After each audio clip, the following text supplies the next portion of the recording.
महाराष्ट्र में विधानसभा चुनाव के नतीजे आने के 23वें दिन यानी रविवार को नागपुर में मंत्रिमंडल का विस्तार हुआ। इस दौरान कुल 39 नेताओं ने मंत्री पद की शपथ ली। इसमें 33 कैबिनेट मंत्री और 6 राज्य मंत्री हैं। इनमें भाजपा के कोटे से 19, शिवसेना के कोटे से 11 और एनसीपी के कोटे से 9 मंत्रियों को शामिल किया गया है। फडणवीस कैबिनेट में सीएम और 2 डिप्टी सीएम समेत ये संख्या अब मिलाकर हो गई है 42। नियम के मुताबिक कैबिनेट में कुल 43 मंत्री शपथ ले सकते हैं, यानी एक सीट अभी भी खाली रखी गई है। इस बार शिंदे गुट के 3 पूर्व मंत्रियों का पत्ता कट गया है। इनके नाम हैं दीपक केसरकर, तानाजी सावंत और अब्दुल सत्तार। फडणवीस कैबिनेट में 4 महिलाओं को भी जगह मिली है। इनमें भाजपा से पंकजा मुंडे, माधुरी मिसाल और मेघना बोर्डीकर हैं, जबकि एनसीपी से अदिति तटकरे का नाम भी शामिल है। इसके अलावा फडणवीस कैबिनेट की अगर बात करें तो इसमें इकलौते मुस्लिम मंत्री हैं हसन मुशरीफ, जो कि एनसीपी से आते हैं। कैबिनेट में सबसे युवा मंत्री एनसीपी की अदिति तटकरे हैं, उनकी उम्र 36 साल है। जबकि सबसे उम्रदराज मंत्री की अगर बात करें तो बीजेपी के गणेश नाइक हैं, जिनकी उम्र 74 बरस है।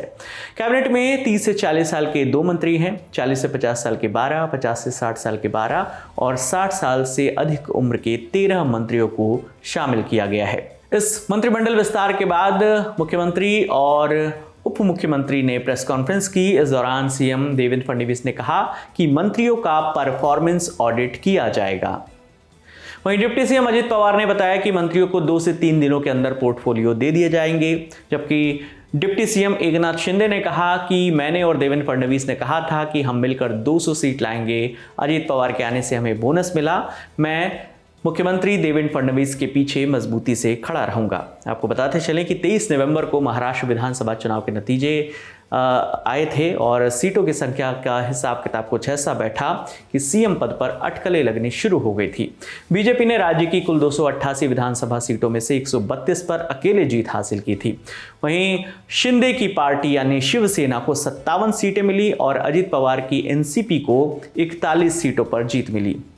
महायुति गठबंधन की अगर बात करें तो इसमें जन स्वराज्य शक्ति को 2, राष्ट्रीय युवा स्वाभिमान पार्टी को 1 और राष्ट्रीय शाहू विकास अघाड़ी को 1 सीट पर जीत मिली। एकनाथ शिंदे और उनकी पार्टी की सीटों की संख्या भाजपा से काफी कम रही। इसके बावजूद शिंदे गुट ने मुख्यमंत्री पद की दावेदारी पेश की थी। मान मनोबल के बाद 5 दिसंबर को देवेंद्र फडणवीस ने मुख्यमंत्री पद की शपथ ली। अजित पवार और एकनाथ शिंदे उप मुख्यमंत्री बने। इसके बाद भी एकनाथ शिंदे मंत्रिमंडल को लेकर नाराज चल रहे थे। बताया जा रहा था कि जो पोर्टफोलियो का बंटवारा है उसको लेकर अभी फिलहाल सहमति नहीं बनी है।